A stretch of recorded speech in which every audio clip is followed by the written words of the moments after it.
Page 22, the Clothes Line Waltz. At the top of the page, they have a little box about practicing. You can find all kinds of literature and books and suggestions on practicing. I had a college professor actually give me a lesson on how to practice.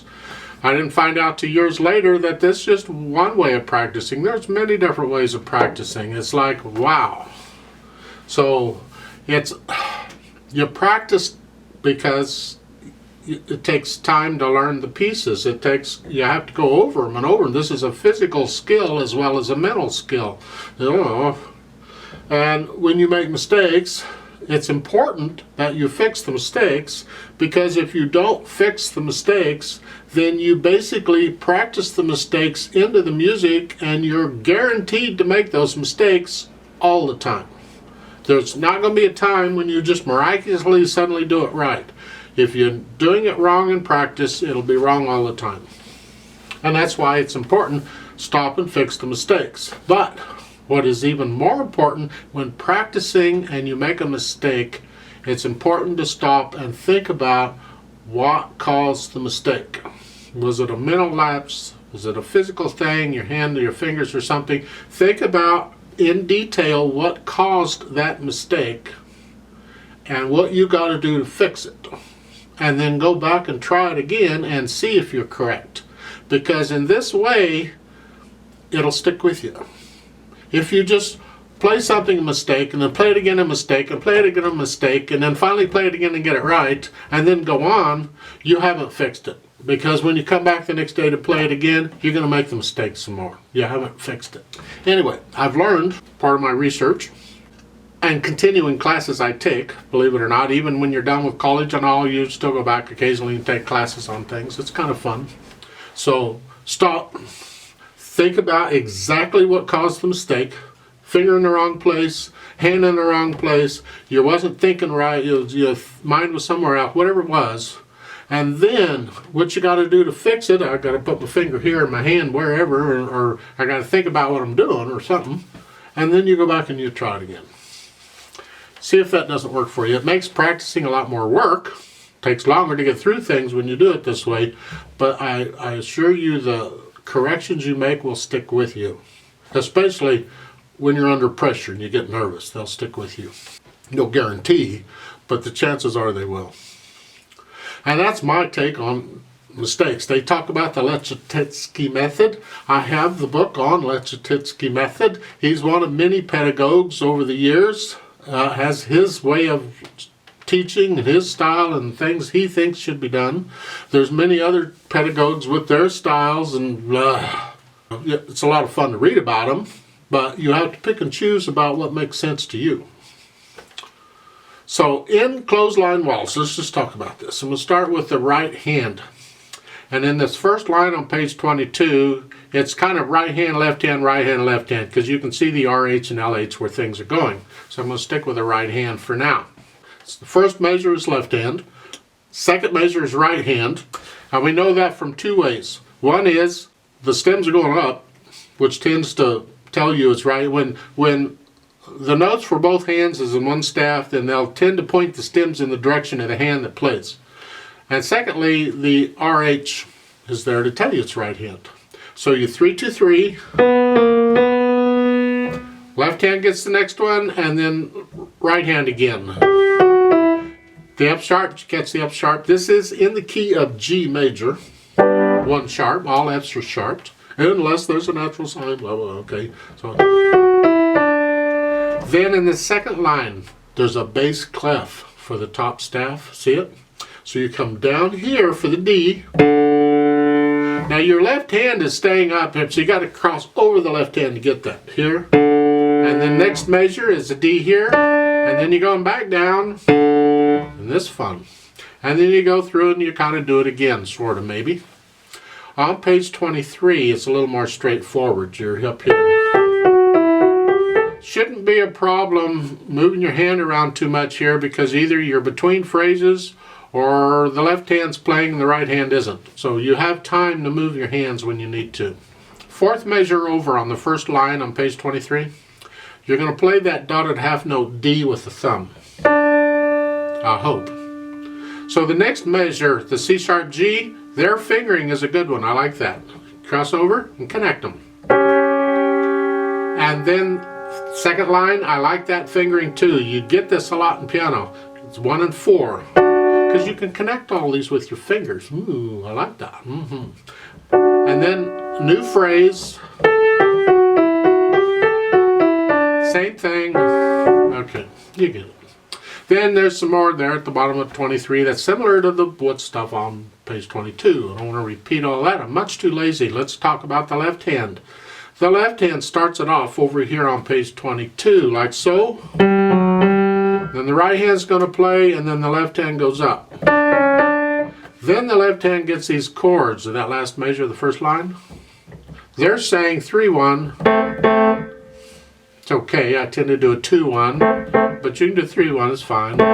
Because in the second line, second measure is 4-2, that's fine. Third measure of the second line there on page 22, you're here, rest, 2, 3, and immediately the 2's got to go to the G. Yeah. What you can do is go from 2-4 on the first one to a 3-1 on the second. And then you're a little better off going to the 2. Now if you want, you can take it a step further and you can go from 4-2. I'm talking about the third measure of the second line on page 22. Left hand. When you play the chords, you go 4-2. For the second chord, I can do a 2-1. And then I'm in position. So you can experiment with these fingerings and see what you think. You decide. What do you think? But whichever one you decide, take a pencil and write it in and stick with it. Somebody else may not like it and they want something different. Bully for them. But for you, stick with it. Third line down. You have this 3-1 again, this third measure over.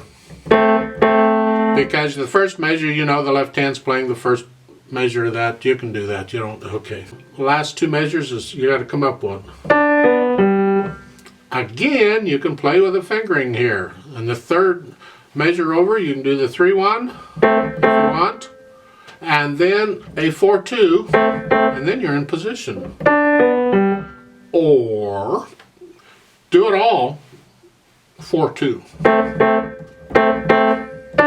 Because you had to move down there from the first measure anyway, but you got a whole measure. The second measure, the left hand isn't playing. You got time. So after you do that, you can come right down here on 4-2. Then going on to 23, you're going to go from here to here.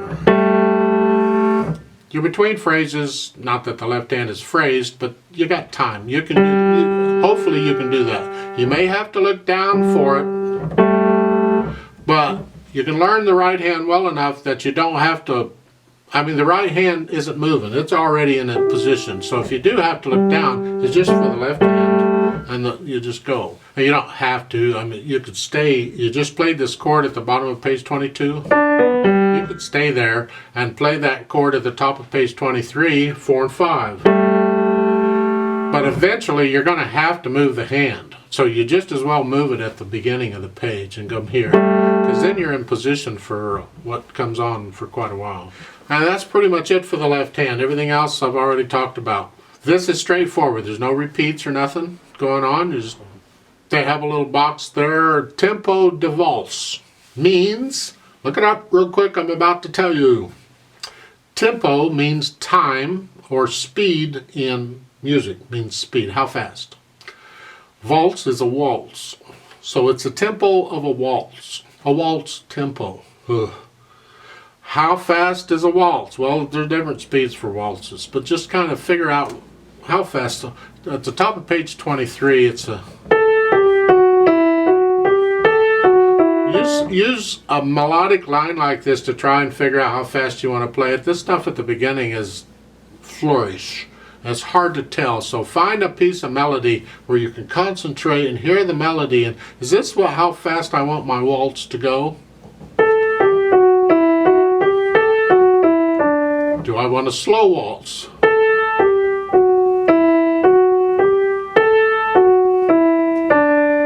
I don't know. You have to figure out what speed you want your waltz to go. when we do the play with me, we throw all that out anyway and go slow. You know how that goes. Now the challenge for this is going to be eventually be able to play the whole thing straight through with no hesitations.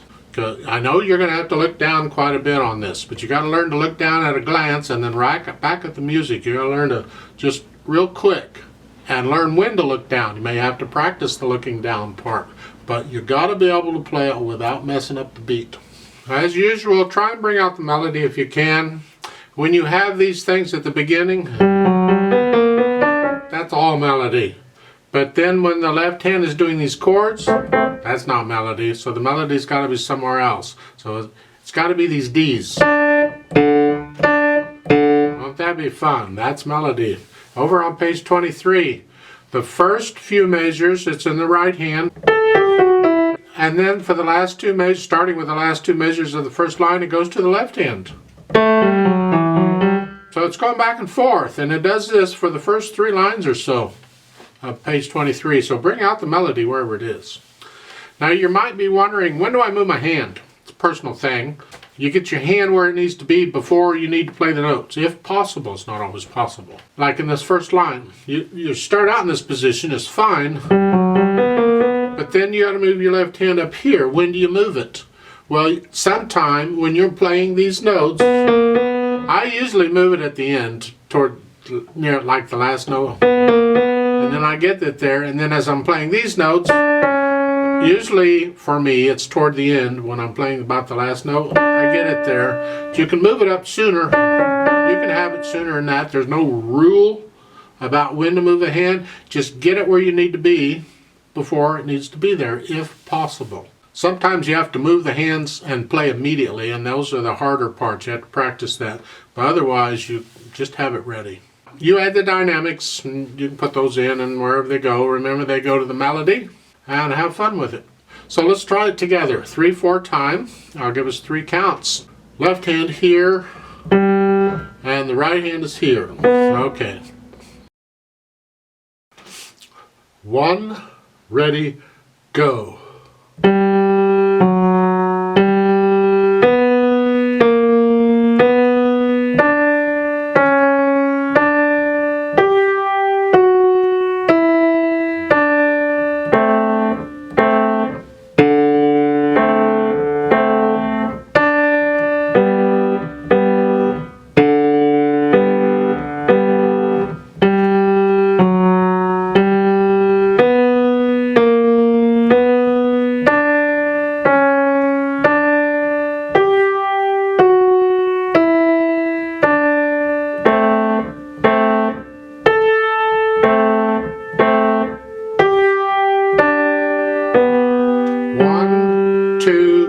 Three.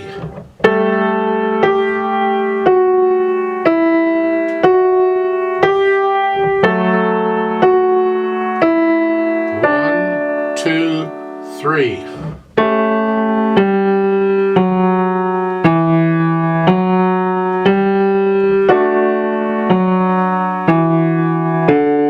2, 3.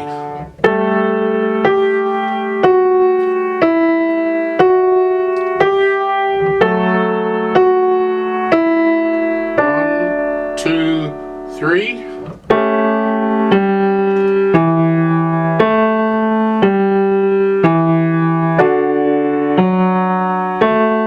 1, 2, 3.